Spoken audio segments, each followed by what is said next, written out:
네. 도심에 봄이 찾아왔다라고 하는데 아직 피부 겉은 썰렁합니다. 코스피도 2천을 돌입했습니다만 이제 한기가 느껴지고 있습니다. 자, 꽃샘추위에 우리가 어떠한 대처를 해야 하는 걸까요? 오늘 코스피의 마감 분석을 같이 들으면서 대응 전략 세우시기 바랍니다. 오늘은 동양증권 동북지점의 이경준 대리와 유진차증권 잠실지점의 민종화 차장께서 함께해 주실 겁니다. 두 분 어서 오세요. 네, 안녕하세요. 네, 기관 투자자가 열흘 만에 좀 매수 들어왔습니다. 하지만 알려진 변수에 대한 영향이 이제 코스피 계속 지속되고 있고 어제 코스피가 2,000선 아래로 떨어진 이후에 오늘도 거의 장중 2,000선 아래에서의 움직임이 좀 지속됐다라고 볼 수가 있습니다. 종가는 2,003으로 거래를 마쳤습니다만요. 국내 증시 동향 어떻게 판단하십니까? 그리고 호악재로 좀 나눠볼까요? 네. 일단 오늘 아침에 반짝 한 큰을 보여서 일단 기간 매수가 오랜만에 들어왔기 때문에 일단 투자 심리가 상당히 좀 어느 정도 좀 안정이 됐다라고 이렇게 좀 그런 분위기에서 시작을 했는데 일단 다분히 또 장 후반으로 갈수록 외국인 선물 매수가 급격히 늘어나면서 일단 상승폭 점점 밀려가는 모습으로 좀 장을 마감을 했습니다.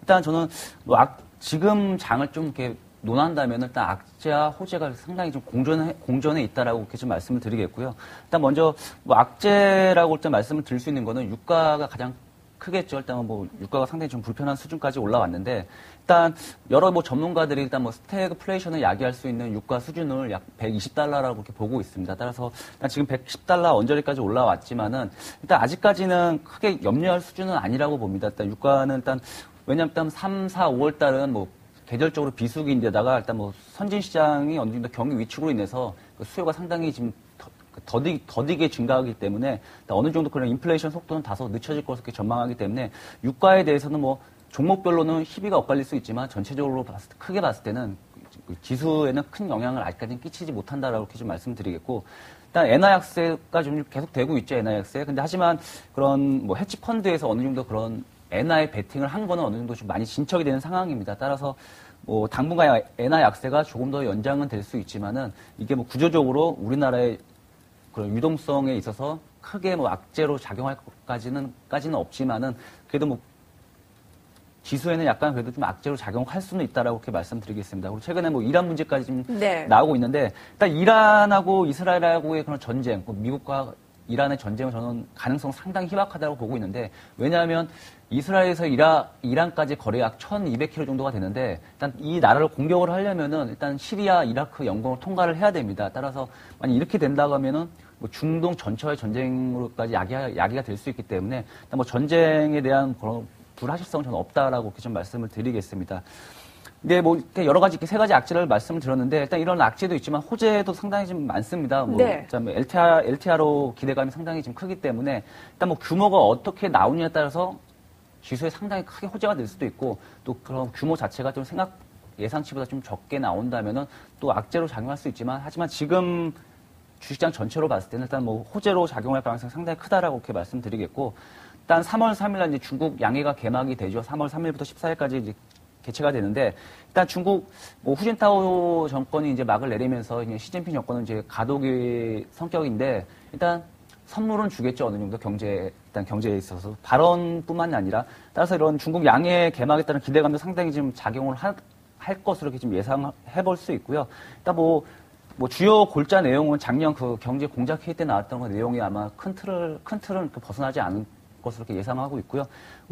저는 가장 기대해 볼 만한 게 일단 통화 정책이라고 생각이 됩니다. 기존에 작년까지 일단은 통화 정책은 긴축 스탠스를 유지를 했지만은 작년 말부터는 이제 중립 스탠스로 바뀌면서 또 이제는 이제 완화까지로 이제 좀 점쳐볼 수 있기 때문에 이런 통화 정책도 상당히 좀 긍정적으로 작용할 것으로 이렇게 보여지고, 일단 장중에 저는 그 미국 연방주택금융청에서 일단 그 압류주택 기존 그 서프라임 모기지 때문에 압류했던 그런 주택을 임대주택으로 전환을 권고할 것을 시중 주요 은행들한테 권고를 했습니다. 따라서 어떻게 보면 그동안 가장 부진했던 주택 시장이 이제 점차 이제 좀 살아날 것으로 이렇게 좀 보여지기 때문에 또 미국 증시도 상당히 이 부분에 있어서 상당히 좀 긍정적으로 이렇게 좀 작용을 할 것으로 좀 생각을 하고요. 또 이에 따라서 또 우리나라 또한 장 또한 좀 뭐 2,000포인트 오늘 넘겨서 끝났지만은 다시 한번 한 2,050포인트까지는 좀 올라갈 여지가 상당히 크다라고 이렇게 좀 생각을 해볼 수 있습니다. 네, 호황제가 굉장히 좀 뒤섞여 있는데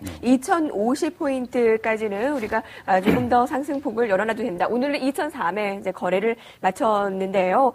하지만 뭐 증시는 뭐 박스권 계속 좀 돌입이 된 모습을 지난주부터 보이고 있습니다. 지난주부터 방향성 없이 2,000선을 중심으로 변동성이 너무 찐 게 아닌가라는 생각이 드는데요. 오늘 수급 상황을 다시 한번 볼까요? 우리에게 익숙해졌던 그림과 오늘은 반대 움직임을 보였습니다. 기관들이 열흘 만에 매수를 돌아섰고 반대로 외국인들의 수급 매수가 참 많이 약해졌습니다. 결국 매도 우위였는데요. 수급 변화에 대한 대비가 필요할까요? 이경준 대리님? 일단 오늘 시장만 보시게 되면 조금 말씀하셨던 것처럼 보이지 않는 변화가 약간은 있습니다. 그러면 시청자 여러분들께서 판단하셔야 할 부분은 외국인이 언제 사고 기관이 언제 사야 되고 우리는 지금 외국인을 따라가야 되는 것인가 아니면 기관을 따라가야 되는 것인가에 대한 간단한 답변인 것 같은데요. 가장 중요하게 외국인을 보게 되면 이제 이번 달 말 내일 정도가 되면 우리나라 시간으로 뭐 3월 달이 돼야겠지만 유럽에서 하고 있는 LTRO라는 자금이 얼마 규모가 나올지 나오게 될 거예요. 그랬을 때 시장의 컨센서스는 뭐 보수적인 분들은 5천억 유로, 공격적인 분들은 6천억 유로라고 나오는데 그 이상이 나오게 된다면 외국인 입장에서 보면 추가적으로 유동성이 더 보강이 될 거라 생각이 들거든요. 그렇다면 3월 달에 들어서 우리는 그 자금을 가지고 외국인이 사는 종목을 사야 된다는 생각을 하고요.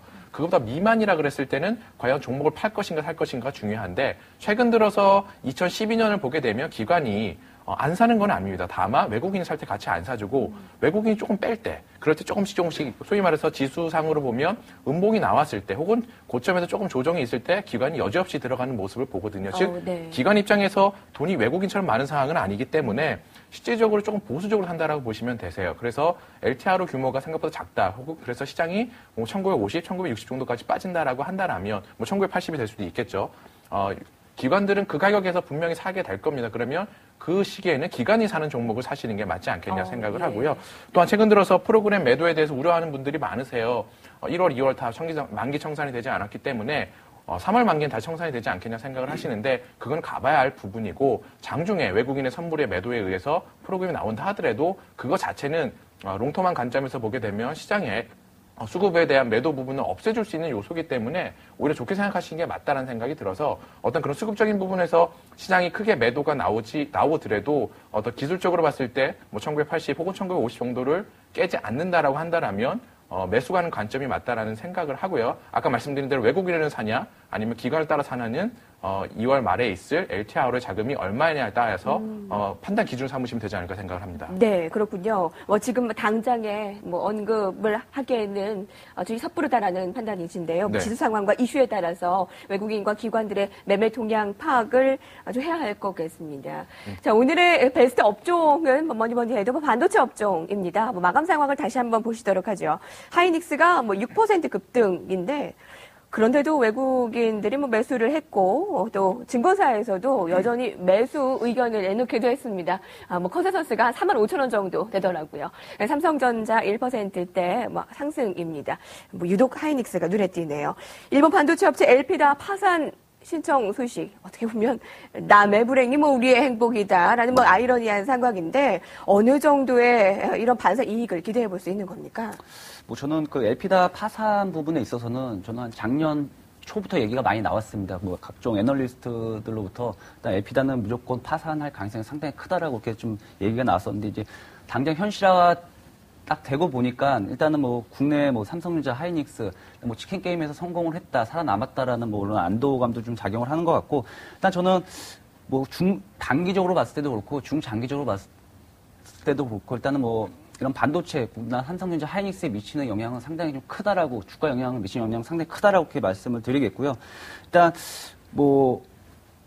어느 정도 제가 가장 좋게 보는 이유 중에 하나가, 일단 삼성전자, 하이닉스가 어느 정도 그런 가격을 결정할 수 있는 그런 능력이 좀 더 커져 갈 것으로 이렇게 판단하고 있기 때문에, 일단 시장에서 가격 결정력이 있다라는 것은 독점력이 있다는 라는 것을 좀 이렇게, 그걸 반증하는 거기 때문에, 일단 이런 부분에 있어서 일단 삼성전자, 하이닉스 상당히 중장기적으로 상당히 좀 긍정적으로 지금 작용을 할 것으로 이렇게 좀 보여주고 있고요. 특히 하이닉스 같은 경우에는 퀄컴사에서 이제 하이닉스를 방문할 것이다라고 이렇게 예정돼 있다라고 이런 얘기도 나오고 또 앞으로 하성민 SK텔레콤 사장은 그런 모바일 D램, 그다음에 뭐 낸드 플래시 이쪽 부분에 가감한 투자를 하겠다, 뭐 이런 좀 발언도 나오면서 상당 부분 좀 삼성전자보다는 하이닉스가 어느 정도 예. 집중적으로 좀 두각을 보였고 또 기관하고 외국인 또한 집중적으로 좀 매수한 그런 원인이 되지 않았을까 이렇게 생각을 해봅니다. 사실 치킨 게임에서 국내 IT 반도체 업체들이 이겼다라고 판단을 할 수 있겠지만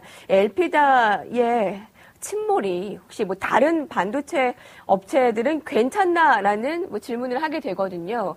그 부분에 대해서는 어떻습니까? 이경주 대리님. 제가 조금 뒤에 화면을 보고 같이 말씀을 드릴 건데요. 먼저 결론부터 말씀을 드리면 우리나라가 이쪽 시장에서는 워낙 강한 상황입니다. 그래서 실질적으로 1위와 2위 삼성전자와 하이닉스 점유율 합치게 되면 대략 한 67% 정도가 나와요. 그러니까 사실 엘피다가 시장에서 차지하는 부분은 11%밖에 안 되기 때문에 그것만 놓고 봤을 때는 사실 우리나라에 큰 영향을 끼치긴 어렵고 다른 글로벌 기업들 자체는 상당히 적은 점유율이거든요. 그러다 보니까 시장에 큰 영향을 주긴 좀 어려운 상황인데요. 다만 말씀을 드리면 하이닉스 같은 경우는 2위권의 업체인데 11%가 되는 부분에 대해서 상당히 올라가는 폭 자체가 크게 예를 들어서 5%씩만 같이 삼성전자와 하이닉스가 먹다 하더라도 하이닉스는 훨씬 더 점유율이 높아지는 그런 효과가 있는 부분이거든요. 그래서 차트를 혹시 볼 수 있으시면 그럼 같이 봤으면 해요. 그래서 글로벌의 지금 점유율에 대해서 지금 보여지는 부분인데요. 보여주고 있네요. 예, 그렇죠. 보게 되면은 지금 약간 밑에서 보면 11, 12가 적혀 있는 부분들이 있으신데 그 11, 10이라 적혀 있는 부분이 마이크론과 엘피다예요. 그래서 결론적으로 엘피다가 만약에 향후 문제가 되게 되면 실질적으로 그 향연은 아까 민종환 차관님 말씀하셨지만 하이닉스 쪽에 있는 부분인데 장기적으로 생각할 부분은 11, 12가 만약에 합쳐지면 어떻게 되냐 이거죠. 그렇게 되면 23%가 되는 거거든요. 그럴 경우에는 한국 업체한테도 상당한 대항마로 나올 수 있는 부분이고요. 어쨌든 치킨 게임은 아마 이제 종결이 다 된 것 같아요. 그래서 4% 미만에 있는 대만 업체들은 사실 우리가 고려할 부분들은 아닌 것 같고 향후에 엘피다랑 마이크론이 혹 합쳐진다라면 그랬을 때 하이닉스가 거기에 대해서 어떻게 대응할 부분인지 그 부분의 주안점을 가지고 보시면 될 것 같고 일단 치킨 게임 끝나기 때문에 단기적인 상승은 우리나라에서 충분히 있을 수 있고 이후에 이제 중기적인 부분은 그런 방향성들을 보면서 주가의 방향이 타진되지 않겠냐 그런 생각을 하고 있습니다. 네, 지금 마이크론과 엘피다의 합병 여부 확인이 필요하다라고 네네. 했는데요. 하이닉스를 두 분 다 조금 더 우위에 좀 긍정적으로 보시는 것 같아요. 반도체 쪽 중장기적으로도 괜찮다라는 말씀이십니까? 네네. 제가 보는 관점은 사실 한 롱텀하게 좀 중장기적인 모습을 보더라도 치킨 게임이라는 거는 구조적인 변화거든요. 그러니까 구조적인 변화가 있을 수 있다라는 부분에서는 굉장히 좋은 생각을 하고 있습니다. 특히나 이제 하이닉스 같은 경우에는 우리가 글로벌 투자자 입장에서 생각을 해보게 되면 자, 삼성전자라는 회사는 글로벌 투자자 입장에서도 굉장히 비싼 회사예요. 그러면 이 회사를 많이 사기는 어렵고 그리고 특히 삼성전자는 순수 반도체 회사는 아니거든요. 스마트폰이라든지 TV 쪽에 업황들이 있기 때문에 그런 부분인데 그러면은 엘피다를 대신해서 살 수 있는 회사가 어디가 있겠냐? 그럼 마이크론이나 아니면 하이닉스 같은 회사가 될 건데 그랬을 때 우리나라에서 사실 하이닉스가 가지고 있는 것들이 좀 더 매력적이지 않겠냐는 생각을 해서 글로벌 투자의 자산 배분 관점에서도 하이닉스는 상당히 매력적일 수 있는 부분이고 구조적인 변화가 일어났기 때문에 거기에 대한 영향은 단기가 아니라 중장기적으로 지속될 수 있는 부분을 생각을 하는 거죠.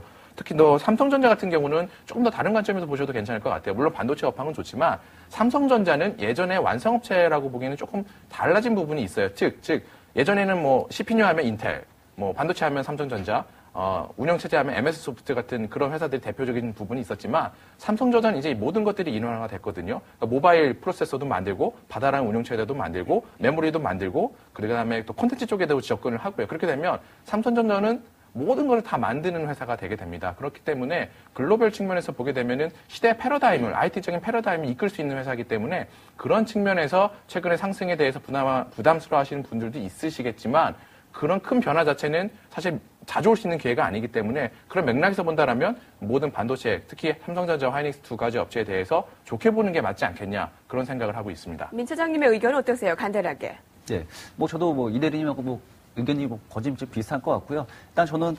일단은 아직까지 저는 치킨 게임은 좀 끝나지 않았다고 생각이 되고요. 지금 엘피다 파산했지만은 저는 그러니까 대만 쪽도 그렇고 일단 미국 쪽도 그렇고 저는 한 군데 정도는 더 이런 파산 얘기가 나와야지 진정한 하이닉스가 이번 치킨 게임의 승자가 될 것으로 이렇게 좀 예상하고 있기 때문에 하지만 그 전에 주가는 움직일 것으로 이렇게 보여지고요. 앞으로 중장기적으로 저는 하이닉스 같은 경우에는 충분히 5만 원 이상 충분히 갈 만한 성장성이 있고 네. 또 SK에서 워낙 가감하게 투자를 하겠다라고 얘기를 좀 하고 있기 때문에 이런 부분도 좀 강간할 수 없는 부분이라고 좀 판단하고 알겠습니다. 있습니다. 뭐 5만 원까지 얘기를 하셨는데요.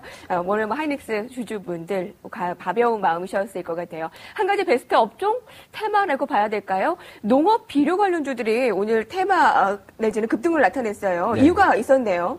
네, 일단 뭐 중국이 뭐 62년 만에 뭐 최악의 가뭄이다. 따라서 뭐 곡물 가격도 상당히 올라갔고, 따라서 뭐 이런 관련된 테마주로서 오늘 그 비료주들이 좀 급등하는 모습을 보이는데, 하지만 뭐 여기서 뭐 추격 매수를 해야 되는지 아니면 뭐 이제 현금 뭐 이익 실현을 해야 되는지 뭐 얘기가 좀 많았었는데, 저는 일단 뭐 결론부터 말씀을 드린다면은 현금화를 좀 시키자라고 이렇게 좀 말씀을 드리겠습니다. 뭐 차트를 뭐 보면 알 수 있듯이 옆으로 쭉 거의 모든 비료 관련주들 옆으로 좀 기는 모습을 보여왔습니다. 따라서 오늘 뭐 반짝 상승을 했지만은 일단 윗골에 달리면서 다시 좀 내려왔던 모습을 이렇게 본다면은 일단 아직까지는 이런 부분이 실적 개선으로까지 연결이 되냐에 대해서는 상당히 지금 뭐 미약하다라고 이렇게 좀 말씀을 드리겠습니다. 따라서 뭐 실적 펀더멘탈로 접근했을 때도 아직까지는 상승이 계속 이어지기에는 약간 부담이 될 것으로 이렇게 보여지고요. 일단 뭐 저는 그냥 지루한 조정의 그냥 단비 정도라고 이렇게 좀 말씀을 드리겠고, 이렇게 올라왔을 때 차라리 기존에 물렸던 투자자분들이나 아니면 최근에 사셨던 분들은 그냥 이익 실현 기회로 이렇게 보시는 게 좀 좋을 것 같습니다. 알겠습니다. 그렇게 보시는군요. 네, 오늘의 시황 판단과 함께 베스트 업종 종목들 알아봤습니다. 이어서 오늘의 워스트 종목들도 이어나가겠습니다.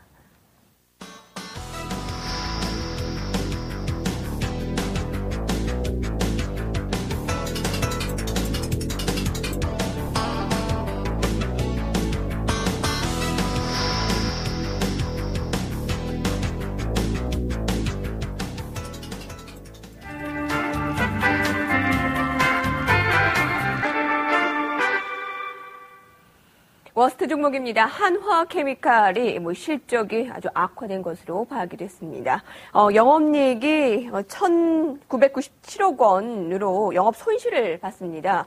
최근 낮아졌던 기대치를 더 하회했는데요. 한화케미칼의 4분기 연결 영업 손실은 1,977억 원으로 최근 낮아졌던 기대치를 하회했습니다. 실적이 거의 바닥이다라고 판단을 하고 있는데 4분기 바닥으로 실적 개선 기대감이 있습니다만 그 기대감 또한 지금 뭐 미미했던 것일까요? 오늘 주가가 3%대 약세 흐름을 보였습니다.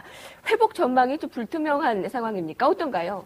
말씀하신 대로 좀 회복 전망이 사실 그렇게 좋지만은 않습니다. 그래서 이런 말씀드려 죄송한 부분인데요.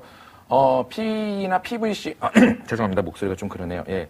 기본적으로 하나케미칼이 하고 있는 관련된 화학 업종 자체가 사실 좋지는 않아요. 그 주된 수요처가 미국이나 유럽이나 중국, 특히나 중국 같은 경우인데 중국은 긴축에서 완전히 완화를 안 하고 있고요.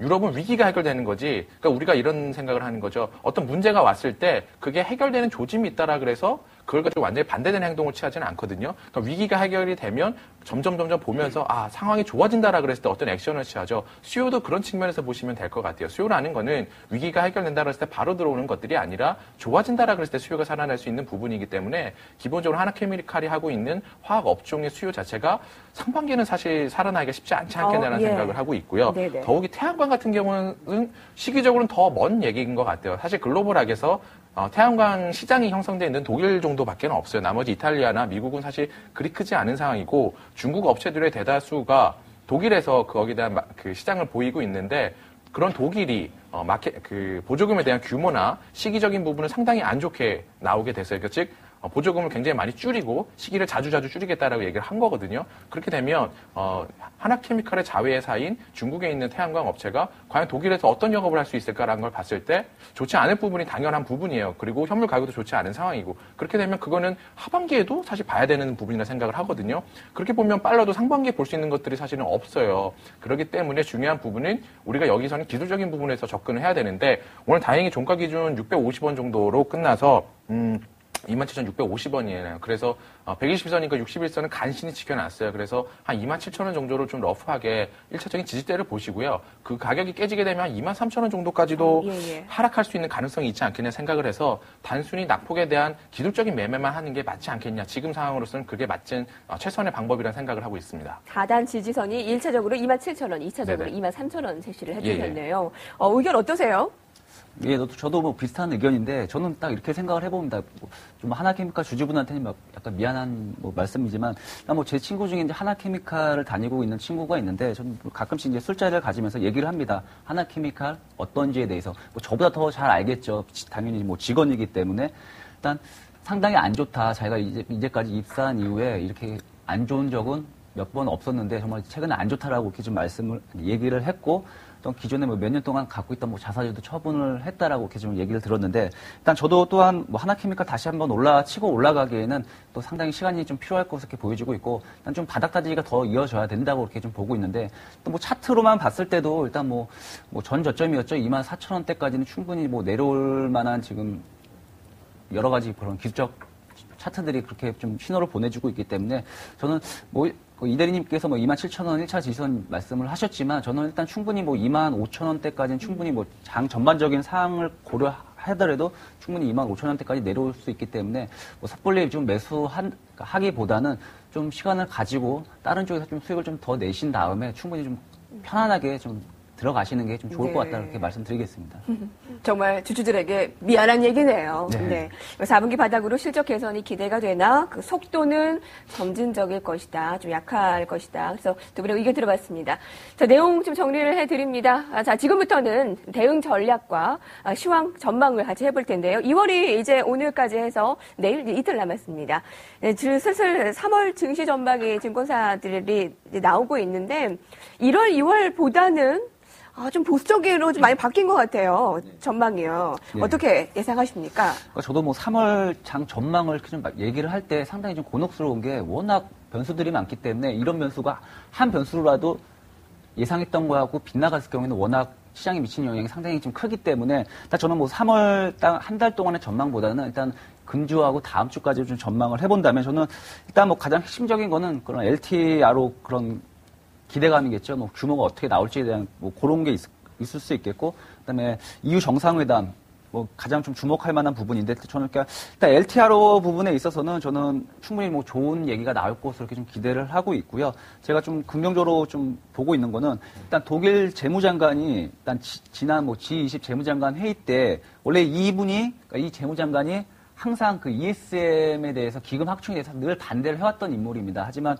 이 인물이 지난 G20 재무장관 회의 때 기자들한테 충분히 뭐 3월 말까지는 이런 ESM 기금 확충에 대해서 결론이 나올 것이다라고 이렇게 인터뷰를 가졌었는데 이것으로 봤을 때도 어느 정도 그런 독일의 입장 변화가 좀 읽을 수 있는 그런 대목이 되지 않을까 생각을 하기 때문에 독일 또한 뭐 ESM 뭐 기금 확충, ESM은 이제 7월달에 좀 시작이 되는데, 일단 뭐 그 전에 충분히 뭐 주가에는 좀 긍정적인 얘기들이 좀 많이 나오지 않을까 생각이 되고요. 일단 뭐 EU 정상회담에 있어서도 충분히 뭐 긍정적인 얘기가 좀 많이 나올 것으로 이렇게 보여지기 때문에 저는 금주 다음 주까지 뭐 장은 충분히 더 상승을 지속할 것으로 이렇게 좀 내다보고 있습니다. 공략해볼 만한 업종 업황이 있다면요? 저는 일단 뭐 IT 부품주들이 좀 가장 수익 내기가 좀 편하게 수익 낼 수 있는 종목이기 때문에 저는 뭐 하이닉스 뭐 이런 큰 대형주도 괜찮겠지만 저는 이런 뭐 하이닉스 뭐 삼성전자의 뭐 벤더들, 그러니까 기타 밑에 좀 중소형 IT 부품주들이 상당히 수익력이 좋다라고 이렇게 말씀드리겠고요. 특히 이제 하이닉스에 납품을 하는 그런 업체들을 좀 유심히 좀 살펴보시면 상당히 좋을 것으로 이렇게 좀 보여집니다. 납품 업체, 뭐 종목들 뭐 공부를 하면은 충분히 나오죠. 발굴이 되죠. 당분간 좁은 박스권 내 변동성 장세가 예상된다. 긍정적으로 본다면 아까 박스권 상대는 2050을 얘기를 해주셨고요. 공략해볼 만한 것은 IT 부품 얘기를 들어봤습니다. 이현주 대리님 의견 주시죠. 간단하게 말씀을 드릴게요. 지금 위험한 부분은 엔화가 만약에 82엔에 83엔 이상으로 달러 단위입니다. 올라갈 경우는 약간 위험 신호가 될 수 있고요. WTI가 아닌 브렌트유 기준에서 127불이 넘어가면 위험 신호일 수 있습니다. 왜냐하면 미국에서 브렌트 기준이 127불이 넘어가면 갤론당 4불을 넘어가기 때문에 소비자들이 상당히 불안함을 느낄 수 있는 가격이거든요. 그 두 가지가 위험 요소고요. 그게 아니라고 한다면 사실 가장 중요한 건 3월 2일에 있을 이란 총선입니다. 거기서 종교적 지도자가 승리할 경우 유가가 혹 하락할 수 있는 요소가 있는데 만약 3월 2일 이후에 유가가 하락하는 모습이 보인다 그러면 유가 하락 관련주에 베팅하시는 거 시장이 반등할 수 있는 요소가 되기 때문에 그 관련주가 좋을 것 같고요. 그러면 최근은 간단하게 찾을 수 있습니다. 유가 상승하면서 많이 빠진 게 무엇이냐라는 부분인데 화학, 정유, 뭐 항공주 같은 것들이 돼요. 정유주는 조금 특이한 부분일 수도 있겠지만 어쨌든 유가가 상승하면서 많이 빠졌던 종목들이 유가 하락하게 되면 많이 오를 수 있으니까 그런 관점을 보시고요. 기본적으로 시장은 롱텀하게 갈 수 있는 구조가 있습니다. 최근 외국인들이 선물 255 정도의 포지션을 맞춰놓긴 했어요. 지수로 보면 1930까지 하락할 수 있는 부분이고 기술적인 부담도 있습니다. 음봉이 양봉을 커버하고 양봉이 훨씬 더 어렵게 나오는 상황이기 때문에 기술적으로는 좀 더 내려갈 수 있는 부분인데 아까 말씀드린 그 위험 요소 체크하시고 3월 이후에 유가가 어떻게 되냐에 따라서 움직이시되 만약 3월 이후에 유가가 오른다라 그러면 1930 정도까지도 갈 수 있다는 것을 감안하셔서 대응하시면 될 것 같습니다. 업종으로 봤을 때도 롱텀으로 봐야 할 업종과 단기적으로 봐야 할 업종들이 조금 다르게 좀 판단하시는 거네요. 네네네. 네. 아까 뭐 롱텀은 IT, 그리고 단기로 네네. 뭐 화학도 한번 매매해볼 만하다. 그렇죠, 단기적으로요. 의견 주셨습니다. 네, 두 분의 의견 너무 잘 들었습니다. 지금까지 동양증권 동북지점의 이경준 대리와 유진투자증권 잠실지점의 민종화 차장과 함께했습니다. 두 분 감사합니다. 감사합니다.